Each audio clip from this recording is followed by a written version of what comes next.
Selamat berjumpa lagi. Materi kimia pada kesempatan kali ini adalah mengenai jenis-jenis perubahan entalpi atau jenis-jenis delta H. Yang pertama adalah perubahan entalpi pembentukan atau disimbolkan sebagai delta HF. Delta H pembentukan merupakan perubahan kalor pada reaksi pembentukan 1 mol senyawa dari unsur-unsurnya. Note atau catatan, harap diketahui bahwa delta H pembentukan atau delta HF untuk unsur bebas bernilai 0. Misal, delta HF gas oksigen yang merupakan unsur bebas nilainya sama dengan 0. Contoh, diketahui delta HF NH4Cl solid sebesar minus 314 kJ per mol. Maka persamaan termokimianya adalah setengah N2 gas ditambah 2H2 gas ditambah setengah Cl2 gas menghasilkan NH4Cl solid. Delta H sama dengan minus 314 kJ per mol.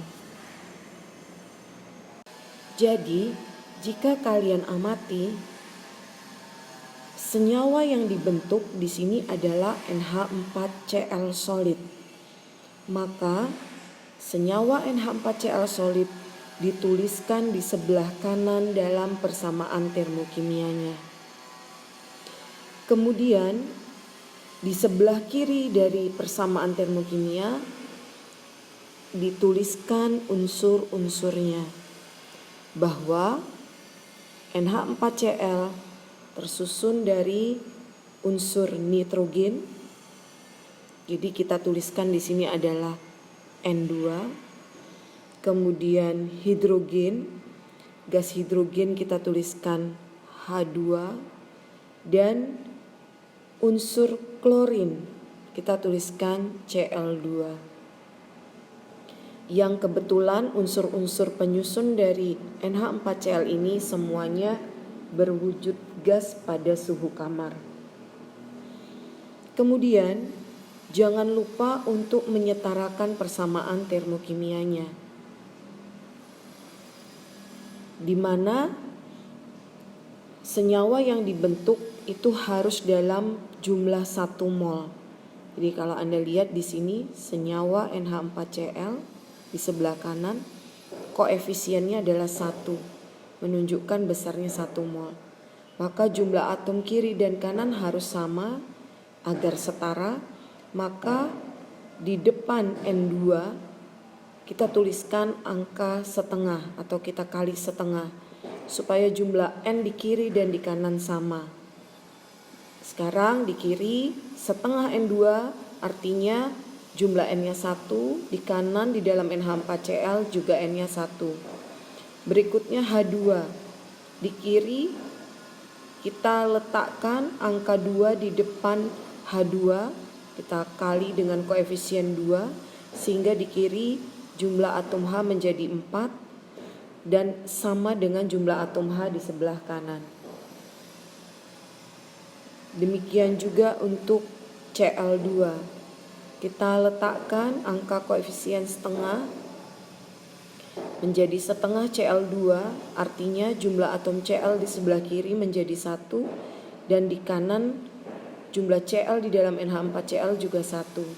Berarti persamaan termokimia ini sudah setara.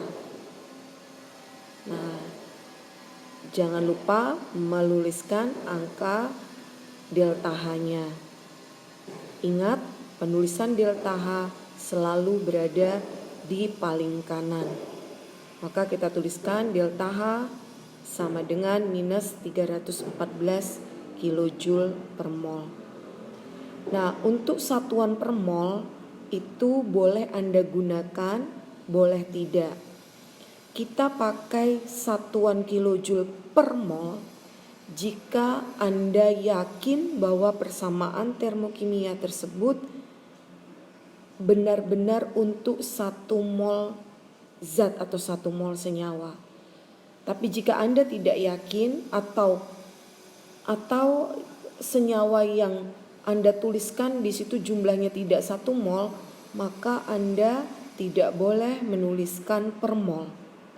Maka saran saya sebaiknya penulisan delta H yang secara umum cukup menggunakan joule atau kilojoule saja, tidak usah menuliskan per molnya. Silahkan menuliskan per mol jika kita sudah yakin atau pasti zat atau senyawanya jumlahnya 1 mol.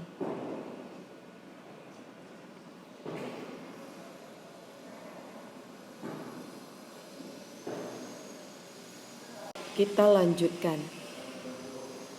Soal 1. Diketahui delta HFCaCO3 solid sebesar minus 1200 kJ per mol.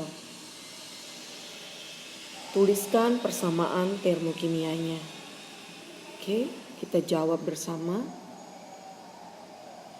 Caranya, Anda harus tahu apa arti delta HFCaCO3. Delta HF adalah delta H pembentukan, maka Anda harus menuliskan persamaan termokimia terkait pembentukan CaCO3. Seperti yang sudah dijelaskan sebelumnya, pada pembentukan CaCO3, 1 mol senyawa CaCO3 harus dituliskan di sebelah kanan persamaan termokimianya. Kemudian unsur-unsur pembentuk senyawa CaCO3 itu dituliskan di sebelah kiri persamaan termokimianya. Oke, kita pertama boleh kita tuliskan dulu panah persamaan reaksinya. Maka karena pembentukan CaCO3 kita letakkan di sebelah kanan persamaan reaksi.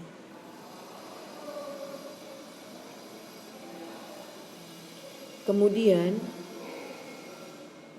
unsur pembentuk CaCO3 kita letakkan di sebelah kiri. Unsurnya adalah Ca, kalsium. Wujud kalsium adalah padat. Oke, berarti kalau padat, logam itu padat, kita tulis simbolnya adalah solid. Kemudian ada unsur C atau karbon. Karbon juga padat, maka bisa sendirian, solid. Dan O di sini adalah oksigen. Unsur oksigen di alam dalam bentuk gas. Maka kita tidak boleh tuliskan O sendirian, tapi kita harus tuliskan O2. Ketika ini sudah selesai, maka seperti biasa jangan lupa menyetarakan. Dan ingat senyawa yang dibentuk harus dalam jumlah 1 mol. Oke, berarti CaCO3 di sini sudah dalam bentuk 1 mol. Sekarang kita setarakan Ca di kiri 1, di kanan 1. Oke, sudah sama. C di kiri 1, di kanan 1 sudah sama. Nah, O-nya di kiri 2, di kanan 3. Maka kita boleh meletakkan angka koefisien 3/2 di depan O2-nya. Sekarang semua sudah setara, tinggal melengkapi nilai delta H-nya, yaitu sebesar minus 1200 kJ. Oke. Semoga bisa dipahami. Berikutnya, soal nomor 2, pembentukan 1,4 gram gas CO dengan MR28 dibebaskan kalor sebesar 40 kJ. Tentukan delta HF gas CO dan tuliskan persamaan termokimianya. Nah, karena kita tahu definisi delta HFCO itu untuk 1 mol senyawa CO, maka kita harus mencari dulu berapa mol gas CO yang tersedia pada soal tersebut. Di sini kita tulis 1,4 gram CO gas dibentuk dengan membebaskan kalor sebesar, atau kalor saya buat simbolnya delta H. Saat membentuk CO, delta H yang diperlukan, yang dibebaskan adalah minus 40 kilojoule.